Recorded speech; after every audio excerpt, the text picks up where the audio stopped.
Welcome to The Ally Effect with Allyson Blythe, authentically living life your way. We all contemplate making changes in our lives that would allow us to live more authentically, but it can be hard to take action. Allyson is here to educate, equip, and empower you with the tools you need to start authentically living life your way. Get ready to eradicate your limitations and destructive patterns as you take full responsibility for your own happiness. This show is not just talk. It is conversation for profound self-awareness, acceptance, and appreciation, the key elements to stepping into the power as the creator of your very best life. The Ally Effect with Allyson Blythe starts now.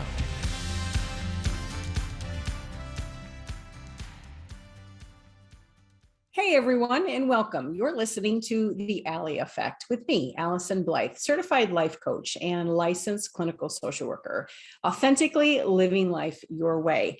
You can join me the first and third Thursday of every single month right here on Transformation Talk Radio as we dive deep into this concept of authenticity. It seems so easy. We're told all the time. Perhaps you've been told or you've told someone else, just be yourself. It seems so simple that is how we would show up in the world. And yet we all know that it's a lot harder than most people would think. So today we're going to cover tools, tips, and techniques to help you in a way to show up authentically in your life. Stay with me for the next hour as we talk about this idea and cover yet another topic as we do educate, equip, and empower you in authentically living life your way. This is where you come to transform through real talk and practical tools. I want to share with you an incident that happened to me the other day, something that I have thought about a lot since the past couple of weeks and just been kind of feeling the ramifications of it. It really, in and of itself, was not that big of a deal, but man, when it happened, it was kind of like, whoa, what is going on? And so it left me pretty rattled, and I had a hard time kind of coming down from it because it was just so out of the blue. Maybe you've had a similar experience, something that you have been affected by in some way, maybe very small, maybe very big. I hope not, but unfortunately, you probably have. I was driving to meet a friend and just merging into very busy Friday traffic. I was merging onto the highway, and as I made my way into the slow lane, I did so quickly enough, and if you know me, I will certainly admit that I was kind of maneuvering my way into the middle lane to kind of get there. And I turned on my turn signal and looked over my shoulder because, again, it's busy Friday traffic. And as I began to merge into that middle lane, I saw out of the corner of my eye that, someone else was coming over, and I just kind of set my pace and got into the lane, and she fell in behind me, and I didn't really think that much about it. Nothing happened. And so I just kind of moved along, but then very quickly, I saw that same driver move alongside of me, and she came up next to me on the passenger lane, and she had rolled down her window, and let's just say she was using a very specific finger to let me know that I had somehow done something wrong, her very contorted, angry face. And I was like, whoa, what is happening? I had no idea what she interpreted that or what was happening inside of her. I guess I got into the lane that she wanted to be in, and she felt that she had kind of the need and the right to aggressively tell me how much I had messed up that process. But I certainly wasn't aware of anything that had really been that offensive. And I have to admit, I've certainly grown a lot over the past several years and realized that the highway and 70 miles an hour is not the appropriate time, place, nor pace to really address any type of conflict. And so I waved and smiled. Well, maybe I should say, I'll be honest, I waved and smirked. I didn't do the finger or anything like that, but I certainly smirked and slowed my pace to just let her pass by. I was like, whatever is happening with you? And I thought it was over. Okay. Well, that obviously was not the solution that she was looking for, because she too slowed her pace to match mine. And then the game was on in her mind, I guess. And I was like, oh, whoa, this is a little bit more serious than I had anticipated. Like, I had no idea what I did or why she was so dangerously irate with whatever had happened. And I got to admit, I was mad. I was like, what the heck is this all about? Why the response and the risk, that level of danger over something that really hadn't actually happened, right? She was definitely on a mission, and she continued to swerve and scream and point many different fingers at me, like she was mad. From that smirk on, I did not engage and people might not believe me based on some of my driving history, but I really didn't. I could tell that this was really becoming a very dangerous situation, and not only to me and to her, but to really everyone that was around us.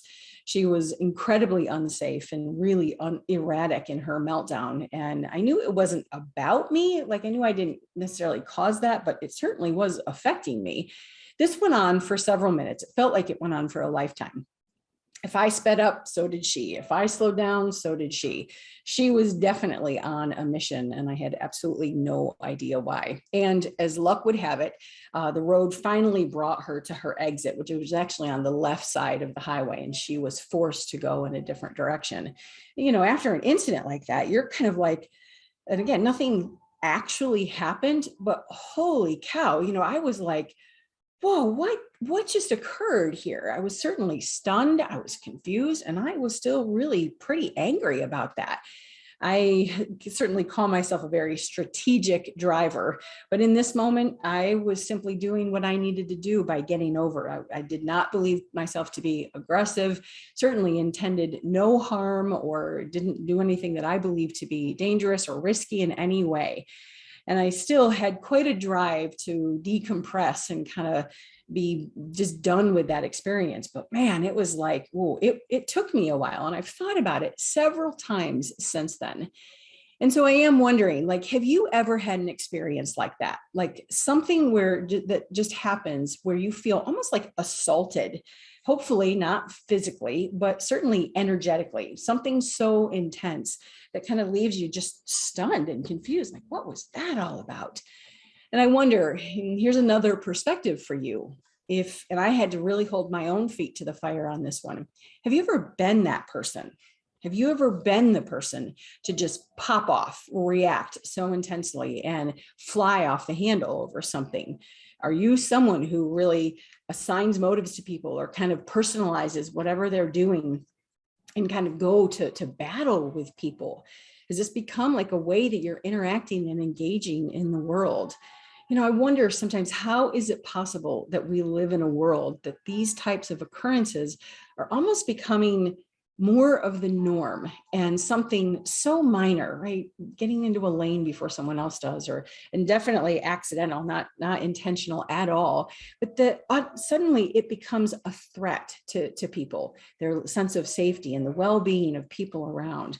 I think about the time we've talked about commodities. I think about the time and the energy she put into such an explosive experience like that. And really I still just feel really baffled. I was exhausted and depleted after that, and nothing had actually happened, but it was certainly an energetic exchange nonetheless. It was something that really has continued to stay with me. And I felt badly as I still think about it. I'm just like, man, it was such a shame that happened. So how have we in our world come to a place that just as an example, a simple traffic misstep or someone getting into a lane or a line before you do, it can leave people so distraught and so disconnected from each other? How is it that we can treat each other with such cruelty based on how we perceive an interaction to be? So today I want to talk to you about something that I'm hoping we can really challenge each other with and maybe practice so much more in our day-to-day life. Today, I want to introduce you to the topic that we've probably heard before, and I definitely believe that this entity would have changed the entire exchange that I had with her, or maybe not have allowed it to happen at all. What I want to talk to you about today is actually the topic of empathy. Maybe you know it, maybe you understand it to be something like more consideration, politeness, or maybe even compassion. But whatever term you use, today I want to offer a challenge. I want to offer a personal challenge and really declare we need more of this in our world. Just the tool and the feeling of empathy. It's certainly something that you've heard, and yet I think it's becoming more and more obsolete in our society. Most people have a basic understanding of what empathy is. It's certainly a level of compassion or concern for someone who's experiencing something in life, right? Like we watch somebody get their hand slam in the door, or we hear about a tragedy, and you're like, oh, you just have such compassion and consideration. And so I did what I absolutely love to do, and I looked it up. I looked it up on Google and dictionary.com. And the definition for compassion is, or for empathy, is the ability to understand and share the feelings of another. Right? Again, just seems so basic. The definition for compassion, also from dictionary.com, is concern for the suffering or misfortune of others. We do live in a world where empathy seems to be more and more rare. It's such a rare quality in the way that we are not engaging in other people. There is significant division and strife in the world. And unless something is really catastrophic or it's relevant to your experience, the more connected you can be to an experience, the more empathy you do tend to have. But it is something that I want to really call to order today. And I wonder what's true for you. How do you see yourself? Would you be kind of more like in her shoes, kind of just the aggressor with things and popping off and reacting? Would you be like me and offering kind of this whimsical, sarcastic response, or then kind of like me, like the shock, horror? Do you identify yourself as someone who really does hold a lot of empathy and understanding? Is that becoming more challenging for you? I wonder, has that changed over the course of life? Sometimes as we get older and we have more of these experiences, we become kind of soured or bitter about things. So we need to take a break. And when we come back, we're going to continue to talk about this idea of empathy. You are listening to The Ally Effect. I am Allyson Blythe, certified life coach and licensed clinical social worker. Stay tuned. We'll be right back.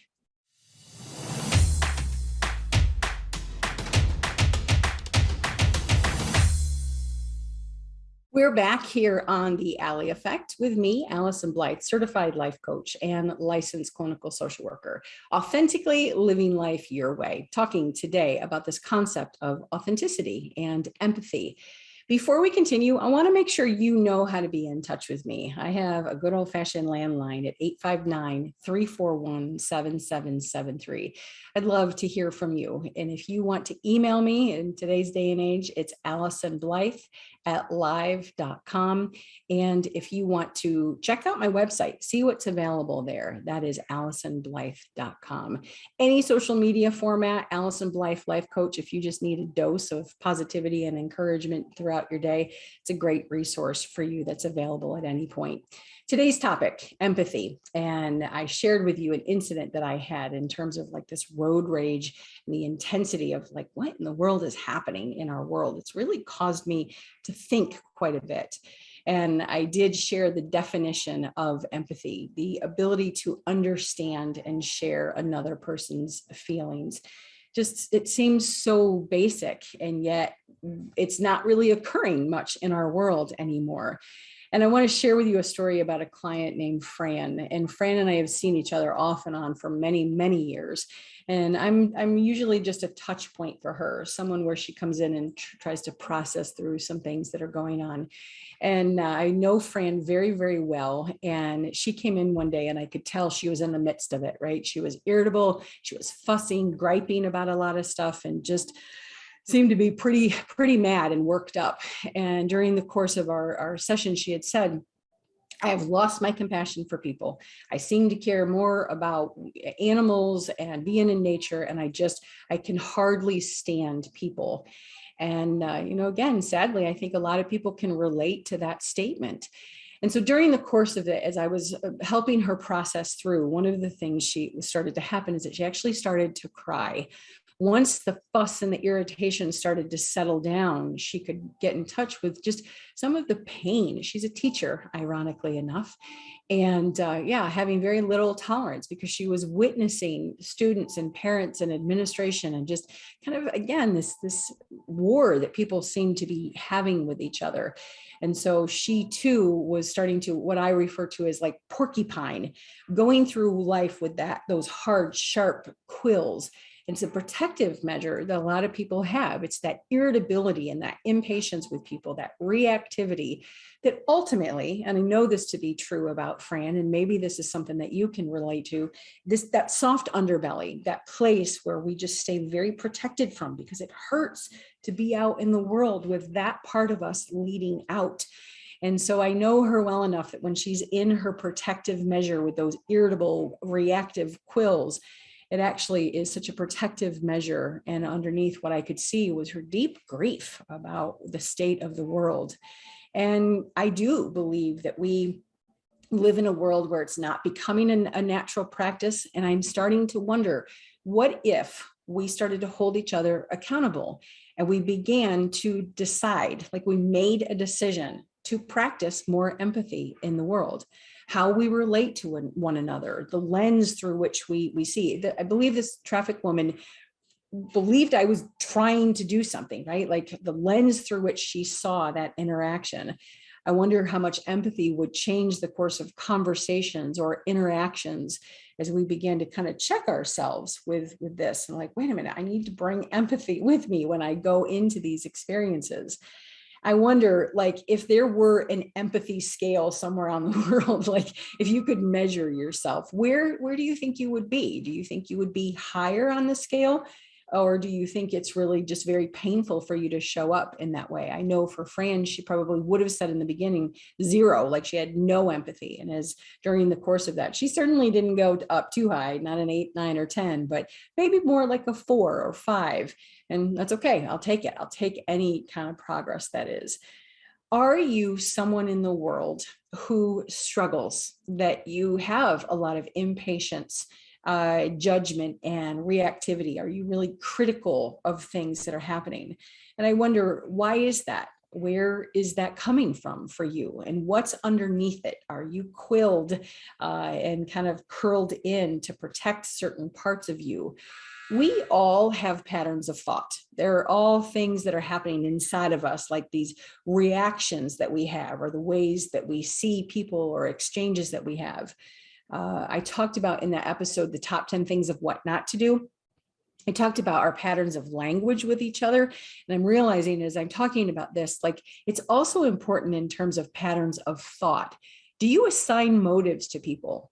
Do you jump to conclusions about stuff, take things personally, and write stories in your head about what's happening or what's going to happen?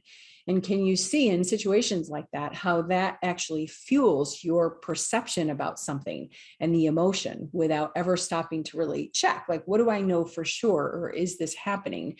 I wonder if your lens, the patterns of thought that you have, are they helpful to you? Are they helpful to situations or your engagement with other people? And are they a reflection of who you really want to be in this world?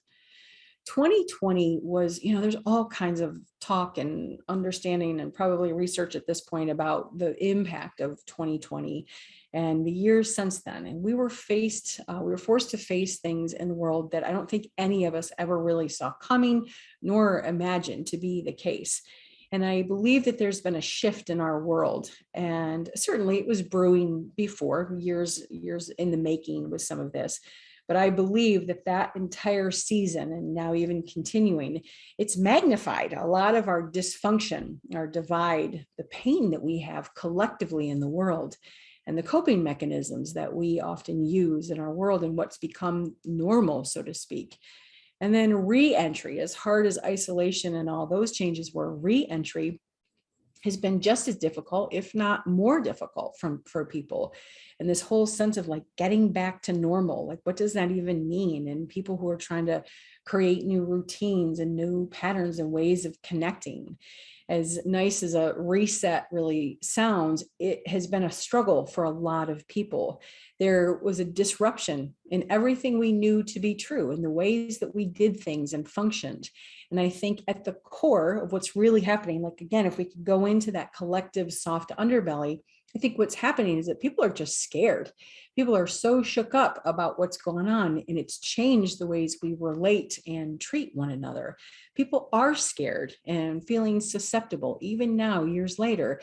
And it's not coming out smoothly, kindly, or respectfully. I think it's coming out sideways for people, right? It's coming out really messy, very often very cruel and reactive, because I don't believe people are really naming these core needs that have been compromised. The need for predictability, stability, safety, reliance, like those have been rattled in our world, and people are confused and reacting to one another.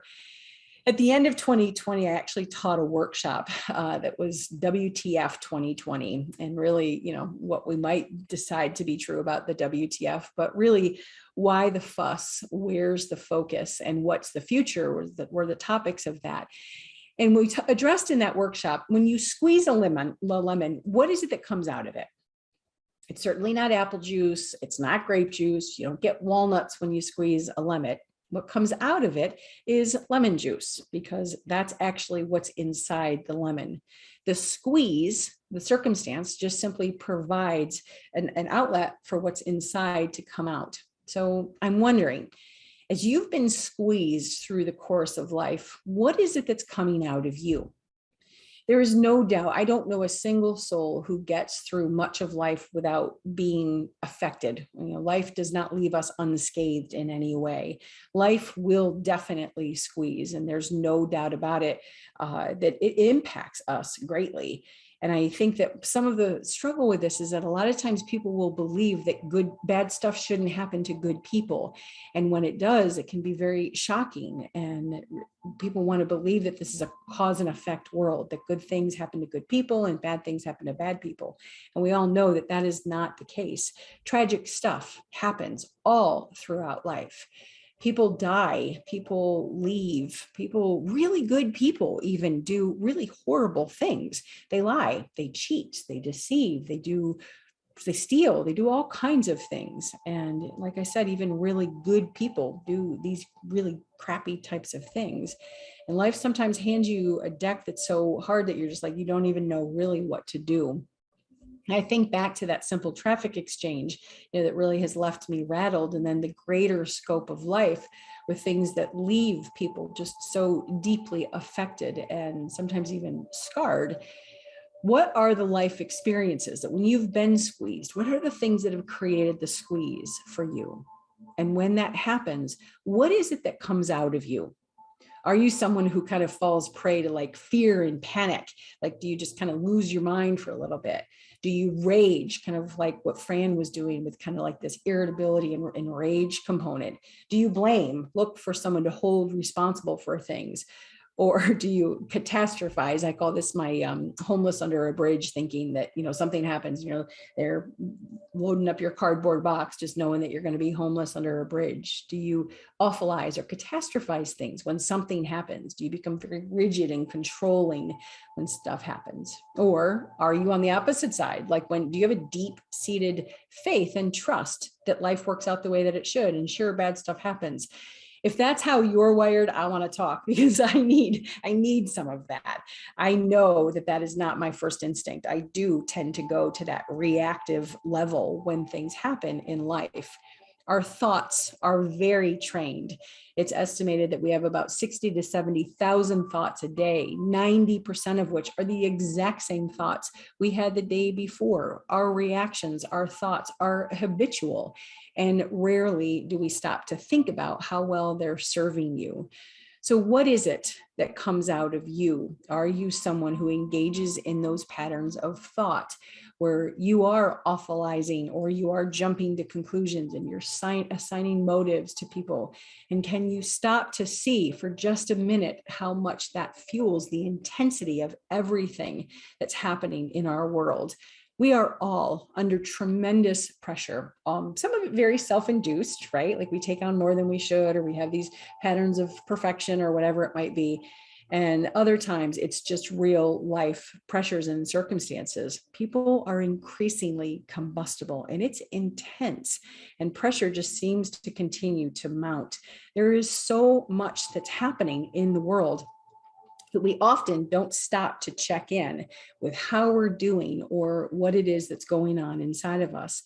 This is your opportunity to step back a little bit, to say, what's happening inside of me? What am I feeling? What are the squeeze elements where life has kind of gotten a hold of me that I need to stop and reassess what's happening? So we're going to take another break. And as you have some time to think about the squeeze that's been occurring, I am Allyson Blythe, certified life coach and licensed clinical social worker. You're listening to The Ally Effect, authentically living life your way. We'll be right back.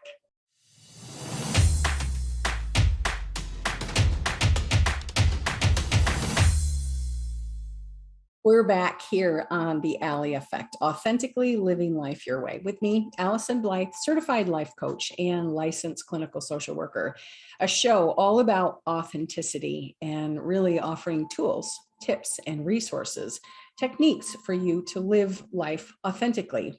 And we're talking about a concept today, empathy, that sometimes is hard. It's hard to show up. It can be hard to show up authentically. It can be hard to show up with a lot of empathy. I want to share a story with you about yet another. I just shared a story about a teacher, and I want to share another story about a different teacher. And certainly shout out to people who have dedicated their lives to teaching our youth, because holy cow, some of my end shows their stress and strain. But I was working with a client, Sarah, and she had come in and she was very frazzled. She had just gotten an email from one of her administrators, and they were encouraging the people at the school to just write notes of thoughtfulness and consideration to others. And they wanted them to do that before they wrapped up the school year. And she was so mad. Let's be nice to each other. No, her response, as that of many of her coworkers, was, we don't have time for that. We don't have time for that. We're trying to wrap up grades and talk to parents and say goodbye to our kids. And I got to clean my classroom. I don't have time for these acts of thoughtfulness and consideration. And I just thought, wow, isn't that the case? Isn't it typical for us to let that thing go, right? Something that really could be very simple and very easy, and yet it was seen as a task and a burden. And I understand it, like there's no judgment of that. It's just the sadness of our world that we are so incredibly busy and kind of just fast paced that one of the most frequent elements we let go of is basic kindness and consideration. Just some food for thought.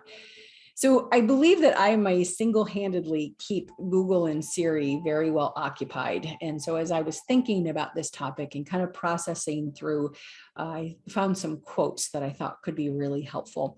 And the first one is, opinion is really the lowest form of knowledge. It requires no accountability, no understanding.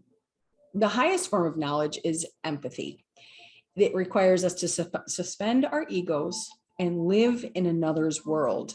It requires profound purpose, larger than the self kind of understanding, right? Bill Bullard is who that quote is from. And then, of course, who better to hear about empathy from than Brene Brown, right? If you don't know her work, then I would encourage you to do a little Google search yourself and identify yourself with some of her material. It's absolutely phenomenal. But she talks about empathy as a strange and powerful thing. There is no script. There is no right or wrong way to do it. It's simply listening, holding space, withholding judgment, emotionally connecting and communicating that incredibly healing message of you are not alone. That's Brene Brown. Can you imagine that, like hearing that theme or feeling those feelings? You are not alone in this. I get you. Like, wow, what a difference that would make if that became our launching pad for our day, our interactions, and our thought process. Think about how different our world could be if we approached one another, every interaction that we had with people that way, with that level of understanding. Now, that's a little extreme in the language, right? I understand that. I'm far from that. It's a very tall order to consider in your interactions with other people. And I'm very far from that type of exchange, hence my smirk with that woman that was on the road. It doesn't take for much for me to feel the squeeze of impatience and intolerance. Something happens, and certainly those trained thoughts and feelings come right back. Oftentimes a reaction is so heated, it doesn't offer us time to pause long enough for a response. And I don't know about you, but this is certainly the case for me and the people that I work with. But oftentimes thoughts need to be managed. And I am talking about like hands on the wheel, pulling the reins, managed. It doesn't take much for thoughts and feelings to go right off the rails. I can kind of hear Ozzy Osbourne, like off the rails of the crazy train, right? Like how quickly do your thoughts just kind of fuel and go off the rails? It may not be that way for everyone, but oftentimes what I find is that thoughts do need to be tamed and corralled. Otherwise, they will certainly run loose and wreak havoc, certainly make a bad situation so much worse. And we talked about those patterns. Are you someone who's making assumptions about things? Are you personalizing other people? I think that woman probably felt like I did that to her. Whatever it was. And so do you personalize people's behaviors, the things that they do, the things that they don't do? Do you assign intent without ever really checking? And are you popping off from that emotionally reactive place? Can you recognize how these trained thoughts and patterns can fuel the intensity? Why is it that you do that? What's underneath? So most times people will say like, okay, where do I begin? And that all sounds great, but what's going on? How do I start this process? And if you've watched even one episode, you know that I am going to put you right back at the beginning tool of self-awareness. First and foremost, if we're going to start to corral the thoughts, if we're going to grab hold of our reactions, and be intentional about bringing this tool of empathy and interactions that we have with people, I'm going to challenge you to be very conscious of what you're thinking and what you're feeling. Think about what you're thinking about. What's getting triggered inside of you when you feel the sharpness, the quills of the irritability and the impatience, the judgment of other people? Are you in the headspace to really step into a conversation or a decision with someone? Or do you need to step back a little bit, get yourself a little shook out and not be quite so defensive and reactive to things? Can you check yourself before you engage, right? It's like you kind of check yourself. What's going on internally that is this how I want to show up in the world? So self-awareness is your starting point. The second tool that I'll encourage you to use is self-responsibility. I would love to be, I don't know if I would really love, but I could really blame this woman for that interaction. She was crazy and I can't believe. But the truth is I have to take some responsibility for what happened in that driving incident, not necessarily of the merge, but certainly in terms of my reaction. I reacted to her, and yes, hers was very extreme, and yet I played a part too. I smirked, and it fueled her fire. And as much as I could blame her and dismiss my responsibility, I did something that probably fueled that into a level of intensity. Now, again, I'll say it was progress for me, because before I probably would have engaged. I would have engaged in all kinds of ways and somehow declared war back, which again is just so incredibly absurd, but I could likely have done that. But when I think about the smirk, progress, certainly, but certainly in alignment with who and how I want to be in the world, not so much, right? Maybe empathy could have changed that whole exchange. Maybe hers of me of hers, certainly afterwards. I'm not sure. Sometimes empathy has just as much to do with what we don't do as much as what it has to do with what we do, if that makes sense. So like not engaging with her might have been my best act of empathy that I could have mustered in that. At 70 miles an hour, there's probably not much I could do to offer empathy, but I could not have done the smirk, which might have changed the whole thing. So even if you're not really sure how to engage in an empathic way towards someone, maybe it's just about what you don't engage in the world. And that's your best deposit of how you want to show up in the world. You're just going to commit to not making a bad situation worse. Food for thought. So I wonder, have you ever stopped to ask yourself, who is it that I want to be in the world? Are you accountable to yourself, to other people, for how you're showing up in the world and what you're putting out? What kind of energy or exchanges are you engaged in? And how, is that in alignment with who you want to be? I wonder, like, do you have a conscious awareness of whether or not you're in alignment with your core values? This is an interesting story too. Again, more humble pie for me to chew on as I'm sharing in this show. Years ago, I was creating a coaching course, and during the course of that, I developed a values assessment. And now, mind you, I said I developed a values assessment. What I didn't say is that I actually took the values assessment, because I didn't. I thought for sure I knew what my values were. Like I got this. The other people need to figure out what their values are. And so I believed one of my top values was kindness. And so it was pretty shocking and disappointing to me after a series of exchanges with people and interactions that I started to realize, like, wait a minute, what's the truth of that statement? What is the truth that my core value is kindness? If that really were a valid statement, why is it that I am repeatedly feeling so unkind in thought and word and deed? I actually did humble myself enough to take my own assessment, and I was shocked at the results. What I thought to be true about myself wasn't true at all, because after completing that values assessment, what I determined is that kindness didn't even qualify in the top 10. What I thought was number one didn't even exist in the top 10. So what was it? Fairness is what registered as my top value. Whoa. Like I don't even know as though I would have thought that. I mean, sure, I'm a Libra. Of course, fairness is pretty core.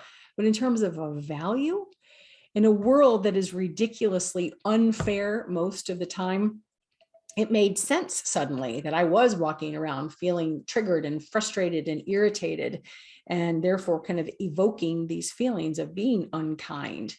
And so now, please don't mistake. It's not that I don't value kindness. I mean, of course I do, but believing that kindness was my top value, I was really misaligned with how I was interacting and the interpretation I had on a lot of different experiences. I wonder, when is the last time you really stopped to assess what your core values are? They change over the course of time. Different seasons in your life will evoke different levels of values that are important to you. So don't assume that just because you always knew, don't be like me, just because you assume that you always knew it, that it still is the case. If you're interested in that values assessment, I would be honored. I would share it with you. All you have to do is email me, AllysonBlythe@live.com, and I will happily send it to you, because I think what can happen is we become more aligned and orchestrated with what's really important in life. And so if you are finding yourself, again, reactive, irritable, something's going on, maybe there's a misalignment in your core values. This assessment will help you in really being able to get yourself back on track. So empathy, authenticity, and core values, lots of rich material for us to cover today. We need to take a break. You are listening to The Ally Effect, Authentically Living Life Your Way. I'm Allyson Blythe, and we will be right back.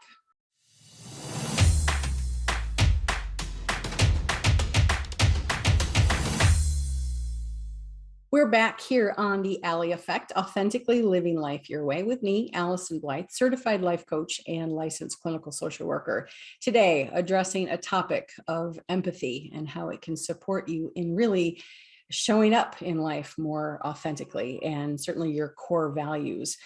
And the difference empathy can make when we make a conscious, deliberate decision about how to practice it in the world. I shared with you that driving exchange and the heated intensity of that whole reaction. And sadly, I think this is happening more and more in our world. We have political and religious debates with each other, mask, no mask, vaccine, no vaccine, voting, just all kinds of stuff. All you have to do is look at the airline industry and the news to see what's happening in our society, just a combustible level of interaction. And we've certainly lost our connection and compassion for people. And I believe, well, it's because we've lost our care and consideration, just basic levels of kindness towards people.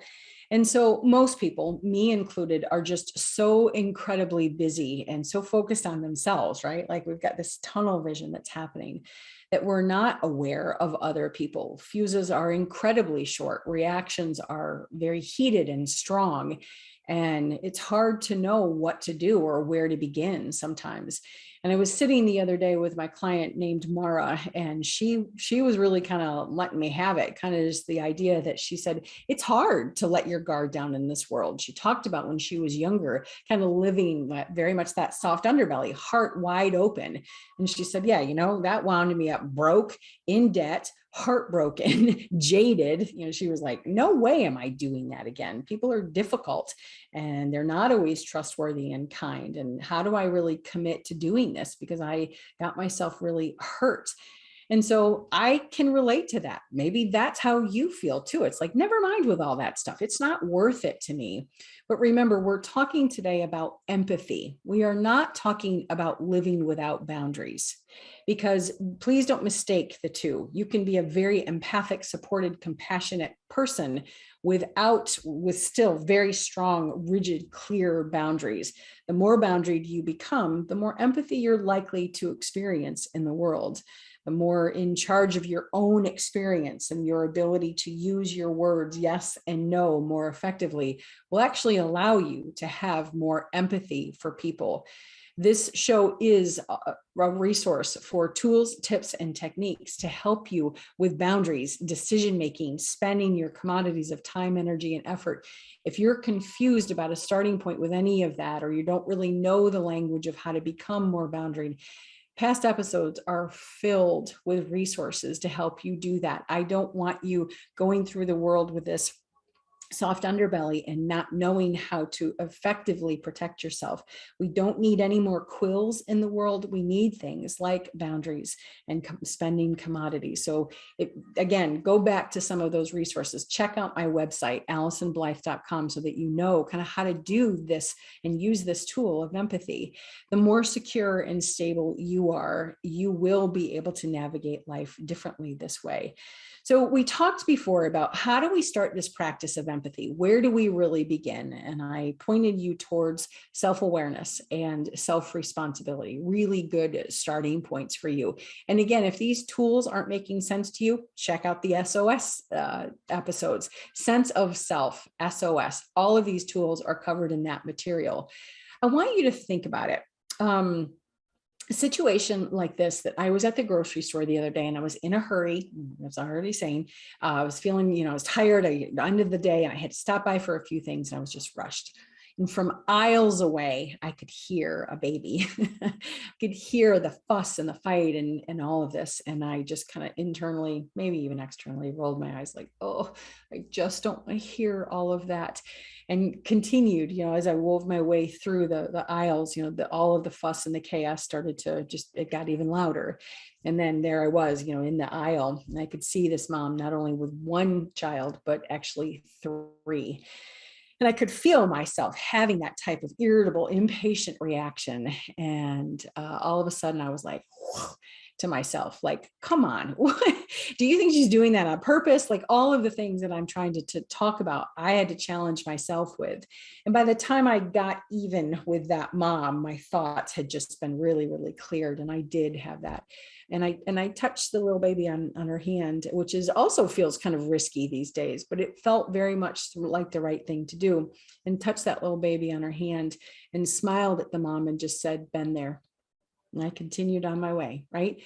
That deposit took about 20 seconds? I'm not really sure. And the realization that did it change the entire world? No. Did it somehow make her entire night? Probably not. But was it a different type of exchange where you just, instead of in all of your fuss and irritation about how something is affecting you, you have a lens and start to see that things are affecting other people too. I didn't add any more difficulty to that really difficult situation for that mom. And I was really glad about that, a moment where I had to get myself into check. And remember, I said thoughts often need to be need to be managed, that our reactions are very, very habitual. I remember hearing a song many years ago. I think it was a religious song that said, "Let it begin with me." And how often we're waiting for the other people, we're at a standoff with each other, and we're divided in terms of, I haven't been the mom of a young person in a very, very long time, kind of this idea of separation and lack of compassion for people. And yet I wonder, let it begin with me. Are you someone who is willing to go first, to step into an act of kindness and consideration for someone? Or are you really just kind of divided and you're going to watch the demise of our world? I wonder what it would be like for us to practice teeny tiny, consistent, deliberate decisions to show up in this world, to even do like 5%.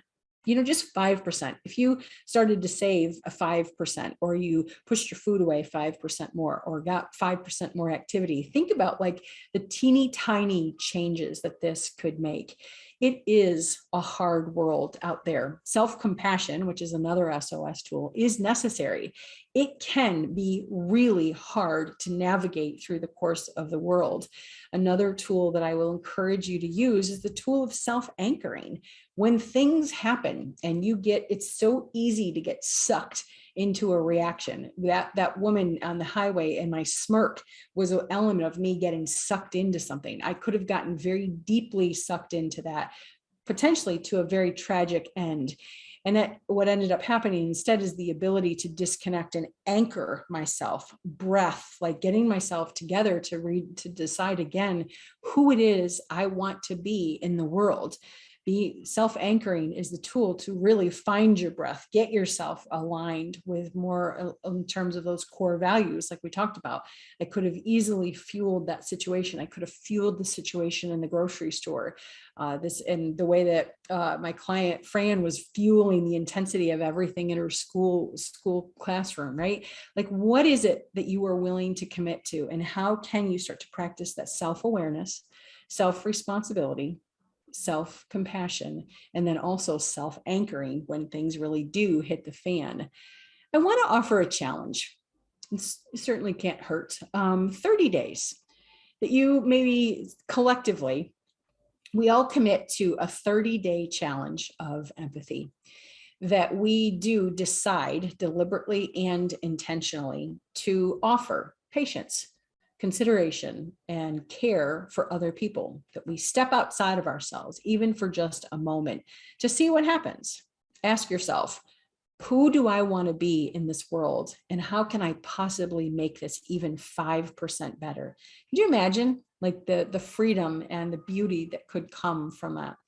The good news is that empathy, you can never go wrong with it, right? It's like airs, like you can just never do any harm with empathy. To have a level of consideration and compassion for someone, it does no harm and can actually benefit, can change the entire course of your exchange and interaction with people.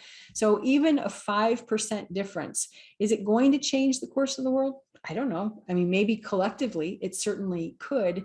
Even 5%, as we gather together to decide these things, I do believe that it could make a very profound difference. Honestly, what could it hurt? We do all kinds of other challenges throughout the world. Why not a 30-day empathy challenge? As you make this simple agreement, not just, even if you just decide not to make a bad situation worse, maybe that's the best you've got every day. Start there and see what happens. I would love to hear from you. And I do believe together we can absolutely make the world a better place, which will help us in authentically living life your way. We can start today. Please accept this challenge. I would be excited to really hear. You can be in touch with me. If you have any questions, you want that values assessment, absolutely. Send me an email, AllysonBlythe@live.com. We need to end for the day, but I want to really thank you. And I do want to hear your stories about authenticity. Thank you for tuning in to Authentically Living Life Your Way. As we end today, I just want to challenge you with a 30-day authentic, really empathic challenge. And please be in touch with me. You can join me the first and third Thursday of every single month right here on Transformation Talk Radio. Have a great week, and I'll see you next time. Thanks for tuning in to The Ally Effect with Allyson Blythe. The moment you decide to take control of your own well-being, you start the journey of authenticity. Tune in next time for more empowering conversations and practical tools to help you shed your fear, worry, comparison, and less than beliefs. Stick with us as you step into the driver's seat and head off onto the road of success and happiness. Your best life awaits. Okie doke.